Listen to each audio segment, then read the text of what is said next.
All right, welcome back, everybody. Today, we're going to be talking about Salesforce salary expectations, and we're going to be looking at the average Salesforce salaries for 2021, and then taking a look at what we're expecting to happen in 2022 based on sort of what's happening in the Salesforce ecosystem. So, with me once again today, we have Ben McCarthy from Salesforce Ben to help share some insights on the topic. Thanks for joining us, Ben. Hello, everyone. No worries at all. Thanks for the invite. Yeah. So once again, thanks to Mason Frank's salary survey, we are able to get a view at how much Salesforce professionals are being paid in the ecosystem. And we're able to see that globally. So we're going to focus mainly on the big four, at least for what I work with, which is entry-level professionals. And that's going to be the United States, Canada, Australia, and the UK. These seem to be the most booming industries for Salesforce consulting roles and things like that. Now, I know that probably everyone listening is like, well, what about India? Like, we know that there's a booming Salesforce ecosystem there. I would absolutely agree with you, but we're also super transparent at Talent Stacker that we don't want to share knowledge that we're not comfortable or confident in our knowledge on. So I know that the job market is completely different there. Salary expectations completely different, and the needs to break into the ecosystem are completely different. And I would not be the expert on that topic. So we're going to stick with what we know. So jumping into this, I think the most important thing for people when they're thinking about a career, any career, is usually how much am I going to get paid? And if it's not number one, it's likely top three. So today we're going to be talking specifically about how much you can expect to be paid as a Salesforce professional, especially at a junior level. We're going to talk about what might impact what you can expect to be paid, and then what we're going to forecast for next year.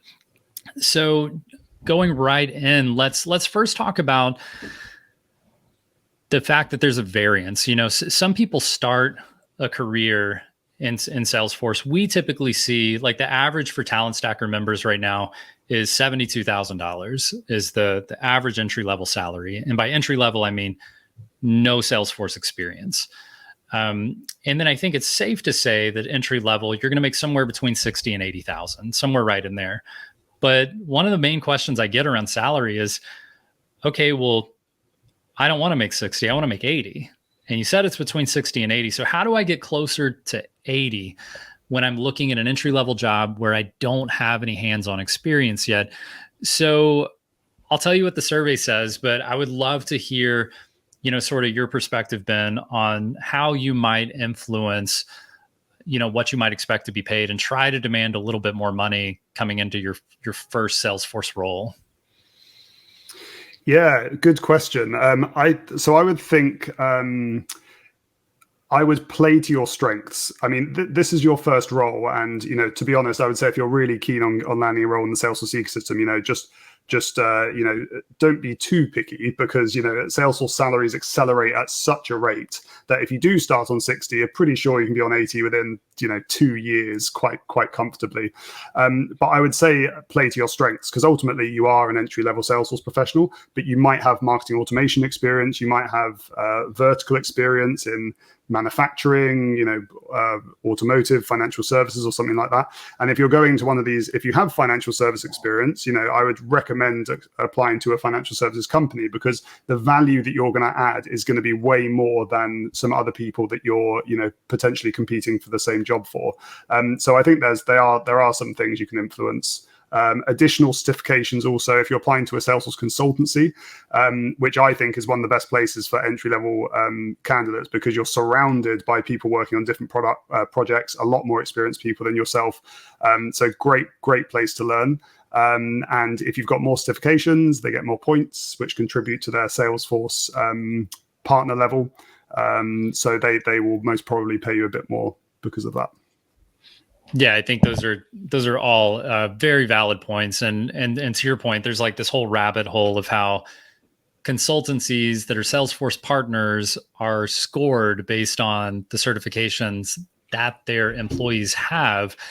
So there's this whole element of once you get into consulting, certifications become much more popular. And it's not even that, it does help that you're an expert and you have some skills on different topics. But at the same time, there's this added layer of, yeah, but Salesforce will also, give us a higher partner score, maybe source us more deals. We'll look better as a partner if we've got a bunch of, 5, 10x certified consultants working for us.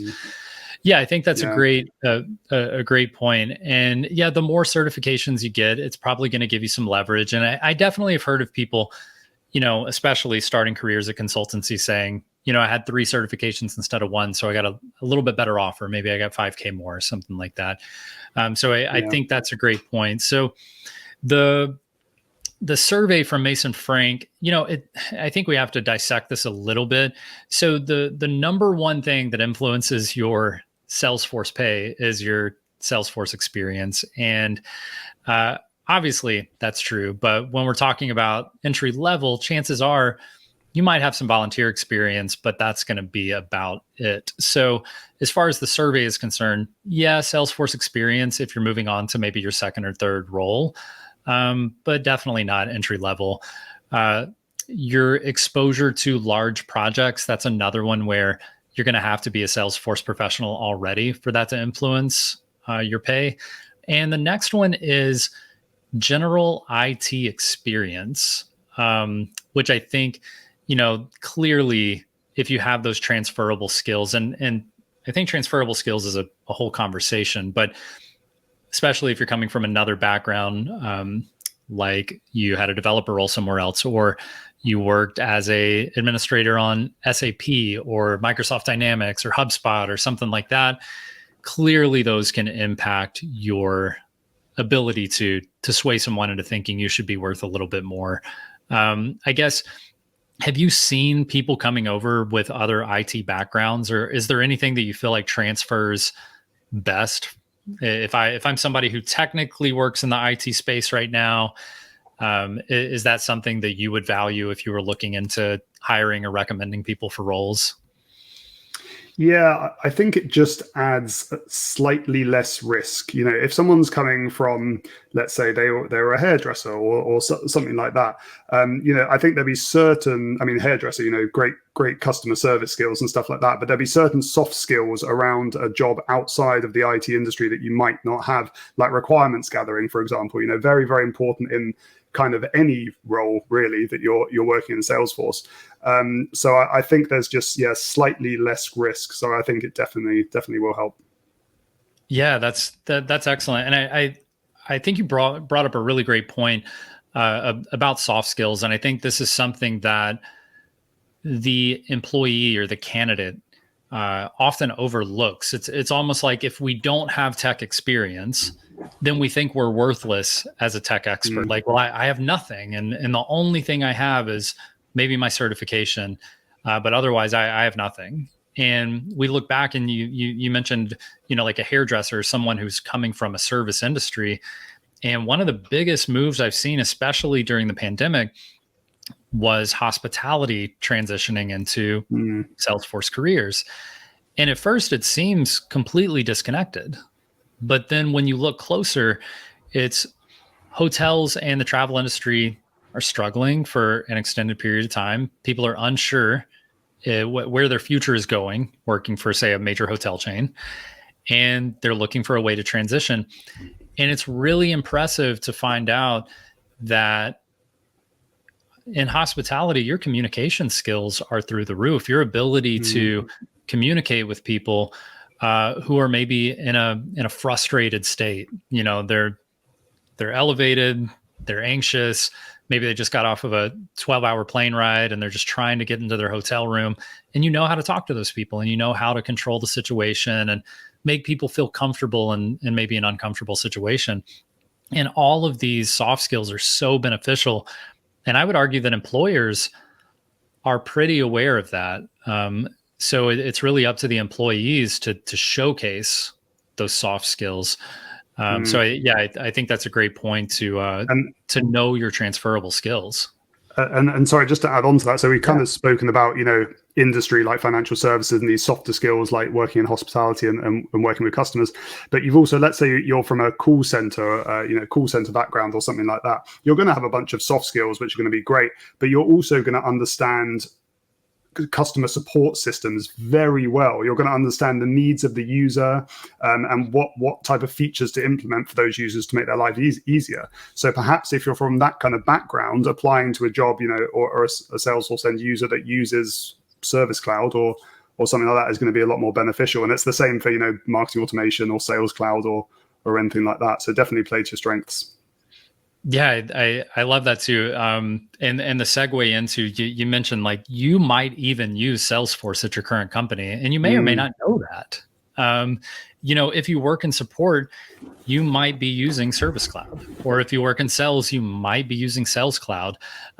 So just, I think first and foremost, be aware of that. But chances are you're using a CRM, some type of CRM to manage your workflow. And I don't think people give themselves credit for the level of understanding they have about business processes. And you have to keep in mind that Salesforce it's a platform to streamline business processes to make companies more efficient. Like that's really what you're doing. And I don't think consumers and professionals from other backgrounds give themselves enough credit for, yeah, I know what a lead or a prospect is. I get what a potential customer is. I get that you have to sell something to them and get them to purchase it, and then you have to support them after they purchase it. Like, yeah, I get all that stuff, but I don't know anything about business. And it's like, I think it's because it's a scary word, business process. Yeah. Like when I was first starting my job and my boss would go, right, we need you to analyze our business processes. Like, what? Yeah. And then you realize it's kind of just the steps you take to accomplish a task. So yeah, Right. I'm sure a lot of people don't give themselves enough credit for understanding different business processes. Definitely.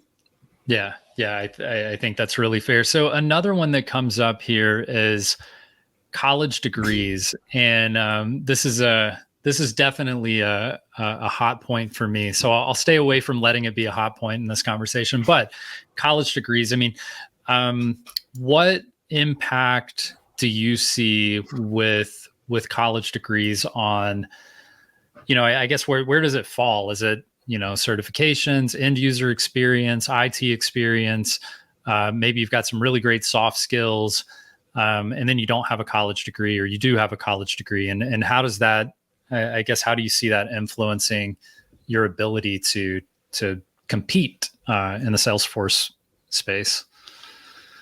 Yeah, so I mean, I can only really speak from my personal experience. And when I ran a consultancy, we probably hired, 25 to 35 people over a 4-year period. And even though I went to university, as we call that over here, and I know how important a university degree is to get a job, when we were looking at CVs, it wasn't even a factor. It was, we were mostly hiring some junior, but mostly mid to senior level people. And it just wasn't a factor, a college degree whatsoever. And that's just because it really wasn't of interest. That what was of interest is their Salesforce experience, especially as a consultant. When they were more junior, it kind of came into play because we hired a few interns, and, just like a Salesforce certification gives you a kind of baseline that you know about Salesforce, college degree in computer science, kind of similar. But saying that, I most of the time it didn't even come up in conversation. Yeah, and I think that's a good distinction. Like if you mentioned like a college degree in computer science. Now, that I'm on board with that. Like if you clearly have had an interest from age 18 to 22 in computers and computer science and understanding these concepts, okay, we're onto something. And I think, especially for operating a tool like Salesforce, and we talked about being used to streamline business processes. I think, if you told me you had a business degree, and I was able to interview you and see that you have a more acute understanding of the way businesses function and the needs of businesses, okay, I can see that. But unfortunately, like in the college world, the majority of people are not graduating with those degrees. They're graduating with some variety of degree. And I think to your point, I've talked to other recruiters, and, Chris Hopper is somebody I work with quite a bit.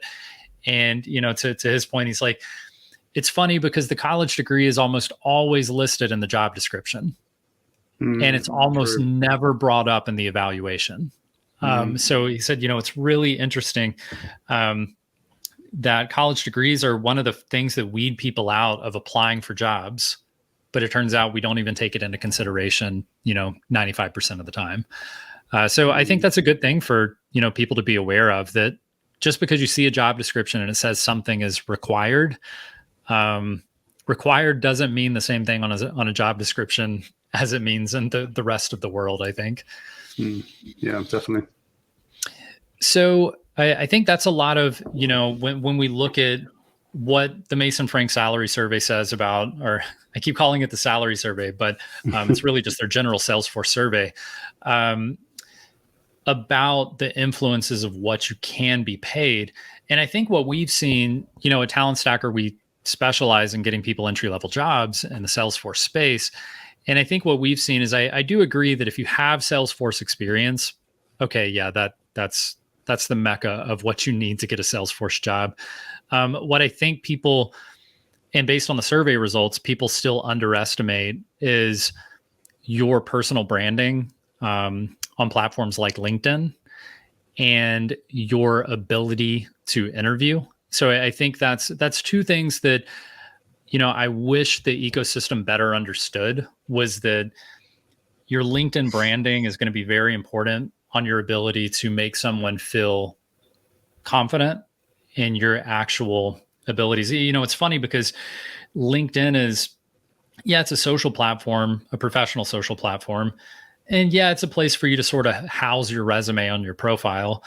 But I think the layer that a lot of people miss is that it's also this place where you're posting and you're engaging with other people and you're commenting and you're sharing information. And you can really get an idea of how someone communicates in a business environment by looking at the way they take action on LinkedIn. You can see the way when somebody says, hey, I work for a business that does this. Do you have any tips? And then they respond with a really insightful comment. That can show you how they think and act in a professional environment.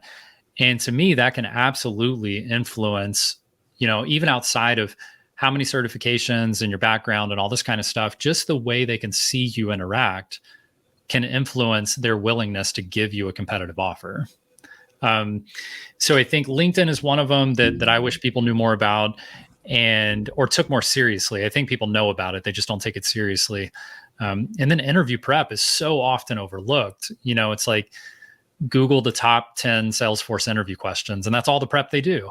And then they just pray the interview goes well. So I guess, what are your thoughts around, LinkedIn, interview prep, those kind of topics? Do you think, those can play into, getting your first job and then getting a solid offer in that first job? Yeah, definitely. And I think that's something that, yourself and Talent Stacker have done very well, because, there's been a lot of Salesforce training programs around, but I haven't seen anyone really focus on those two things.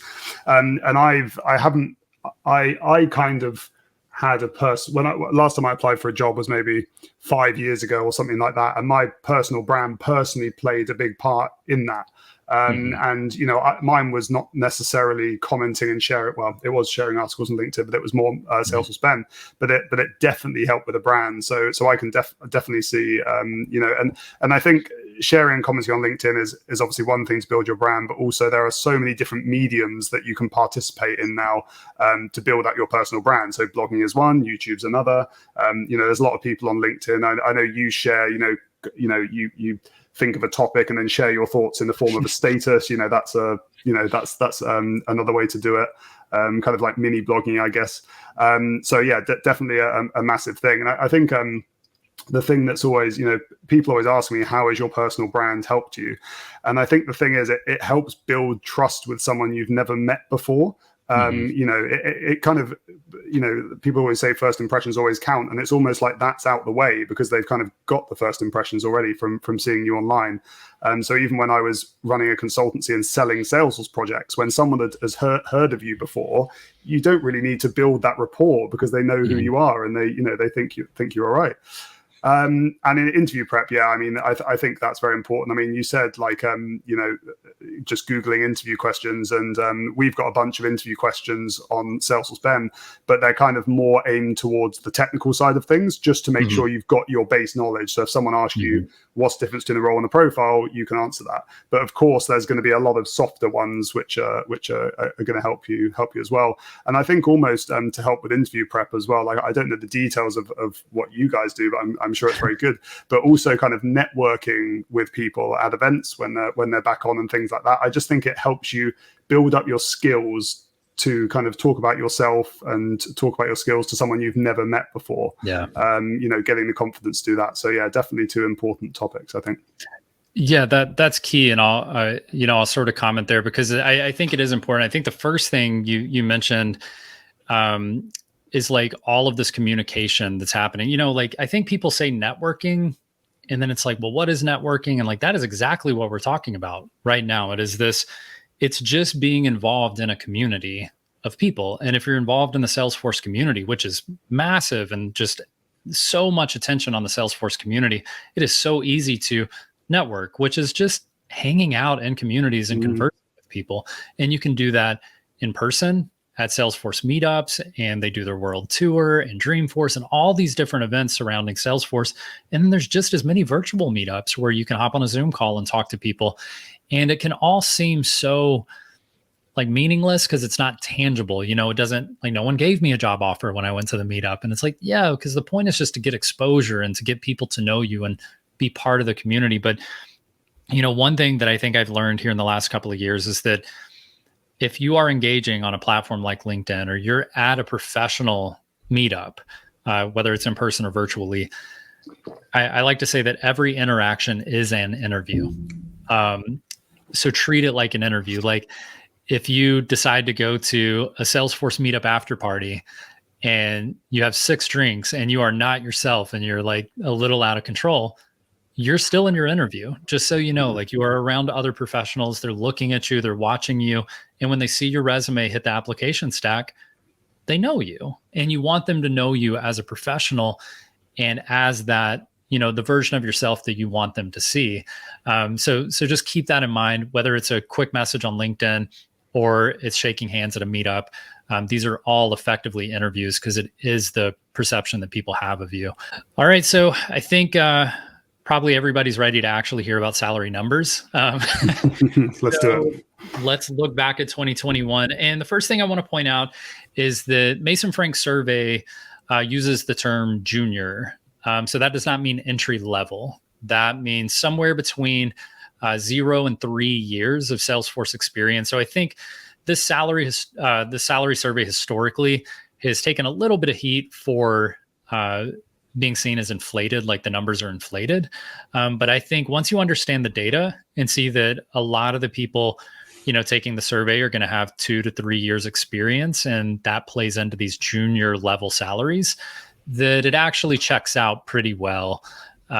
So let's go ahead and dive in. So in the United States, for administrators, they're showing junior level at $90,000 to $110,000. So if you have 0 to 3 years experience, you're going to average somewhere to $90,000 to $110,000 as a junior admin.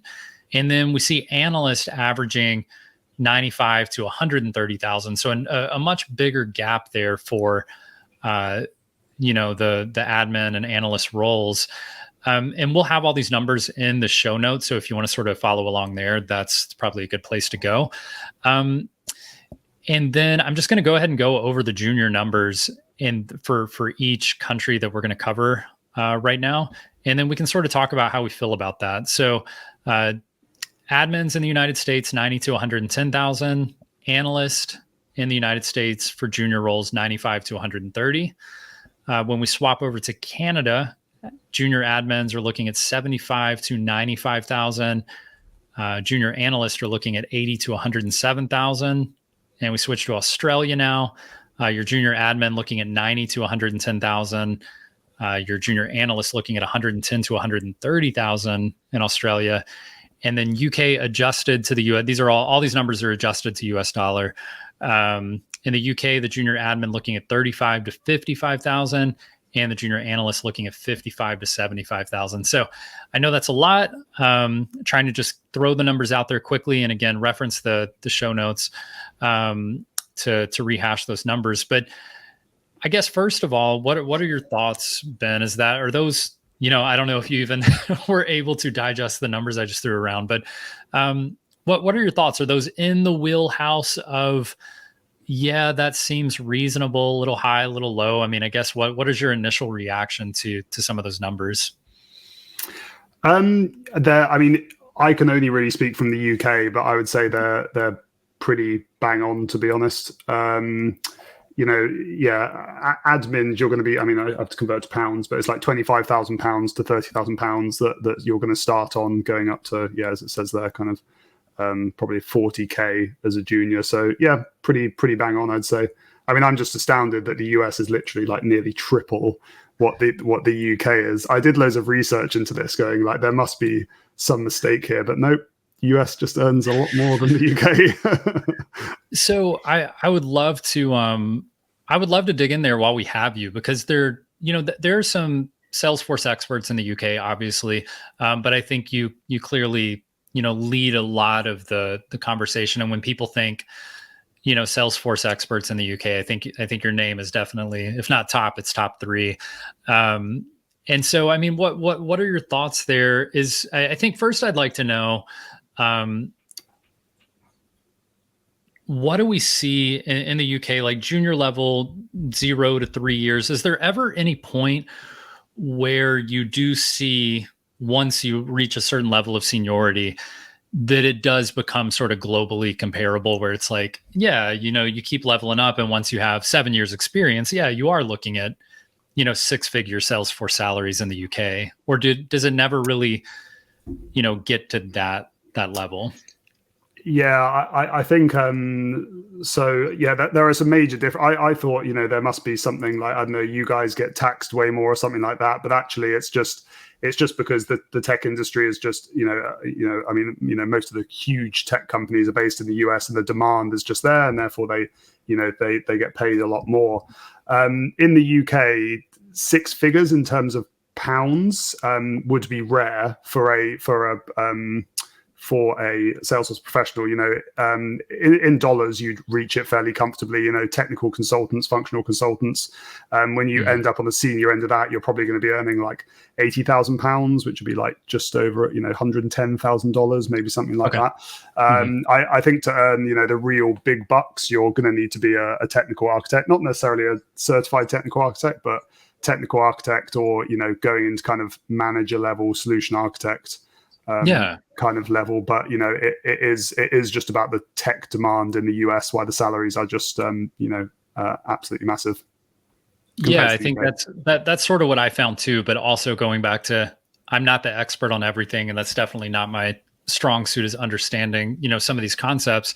I will say from our Talent Stacker, we helped about just over 1,000 people start their Salesforce careers in 2021. So we've got some pretty good data on these different segments globally. And I think the one thing that I noticed that stands out to me is these massive difference. I don't want to use the wrong word here, but basically the difference between number one, the US, Canada, and Australia. I see that, junior admins in the US and Australia were exactly the same, 90 to 110,000. And then Canada coming in at 75 to 95. I just haven't found that to be true. We're noticing that like across the board, the US, Canada, and Australia seem to be, dead set right on top of each other with salary expectations. So I think the only thing that I would call out would be based on our data at Talent Stacker, we're not seeing Canada lower than the US or Australia. And the other thing is, I'm not seeing a big differentiator between an admin and an analyst's pay, especially at entry level. We're definitely seeing those all in the same wheelhouse of, entry level jobs. True, again, going back to the survey here is junior 0 to 3 years experience. When we see entry level, across the board, we're seeing 72,000 for 0 years experience. But when we get into, 1, 2, 3 years, it's definitely closer to that at 90 to 120,000 across the board for admin, analyst, even developers. But I think close to that 2 to 3 year mark, developers do start to separate out, and you start seeing numbers closer to maybe a 120 to 150 range in that 3 to 5 year mark. So, I mean, otherwise, I think the survey is pretty spot on. And if you're using it as sort of just a general direction for your expectation, then I think it's pretty spot on for what we see here. Yeah. Really at the end of the day, the barrier to entry, and I would love to get your take on this. I just think the Salesforce ecosystem in general is such a fun place to transition into. And part of that is because to me, and I know a lot of people would disagree, and I'm okay with that, that the barrier to entry into Salesforce jobs is so low compared to other industries. Like I wanted to be a teacher when I was coming out of college. I wanted to be a high school teacher, and I applied for probably 100 positions, and I got one response telling me basically no thanks. And it's like, so I look at, people say like it's really hard to break into Salesforce jobs. I do agree that there are barriers, but I think when you compare it to pretty much anything else, you can go online and get free training, and you can spend $200 to get, and you might even go out of your way and pay for, a certification training, and that might be $20. And you might pay for some practice exams, and that might be $20 or $30. And then, I mean, your all-in price might be $250 to get a Salesforce certification. And then you can go out and start applying for roles and doing some of the things we've talked about, and landing Salesforce jobs, making an average starting salary of $70,000. Not bad. To me, it's, for me going to be a teacher, I wanted to be a teacher. I wanted to make about $30,000. That's what I was looking to make. And I had to go to school for 4 years and spend not just the money. The money's one thing, but I went from age 18 to 22 in that period of time, and sacrificed all of the potential income from that period of time just to find out that there were no jobs available for me. And I think when I look at, other potential career paths and the opportunity that's there, both remote work, pay scales, availability of jobs, and then I look at Salesforce and I go remote, pay scale, availability of jobs, I just can't imagine another profession with this level of opportunity. Yeah, definitely. I was asked the other day, what was your view of Salesforce when you first started, and what's your view now? And when I first started, it was like, oh my God, I can, don't need to code to be able to, to customize this business system. And now I look at it as just a fantastic opportunity for anyone that wants to get involved in the tech industry. And I don't think Salesforce maybe did this on purpose. I think what they tried to do is focus on building a platform that was so easy to customize so you could just deliver business value faster. But what they've also created is a fantastic opportunity for anyone that wants to break into the world of tech. And as you said, if you compare it to, a lot of jobs in the tech world, you're going to need to code. You're probably going to need to go to college or university to learn those skills, especially if you want to go work at Google or Facebook and be an engineer. But, you can earn comparable salaries after 3 or 4 years by going in Salesforce, where you need none of those skills. So it's pretty amazing. Yeah, it still blows my mind. I think one of the number one pieces of feedback I get from people who don't know what Salesforce is, and I'm trying to introduce them to this, I think the number one piece of feedback is that it's a multi-level marketing scheme. It's too good to be true. Like it's just not possible. And the only way I respond to that is, I agree. Like it seems way too good to be true. Like even just thinking about it, like you and I talking, that is an unbelievable reality that you can make the amount of money that we just talked about with no need to go back to college. You can get these certifications online, maybe, for, under $300 for sure. You can get a certification or two. And you can break into this space for a very reasonable investment. And, what we've seen is like for people who go through Talent Stacker, they go from not knowing what Salesforce is to landing their first job on average in 4.5 months. So So let's say you don't use a program like Talent Stacker, you just do it yourself and it takes you a whole year maybe. Like, big deal. You put in $300 and you maybe spent five hours a week for a year kind of toying with upskilling in this area. And then you land a job starting next year, making incredible money and having this amazing career path. Like, that barrier to entry is absolutely remarkable.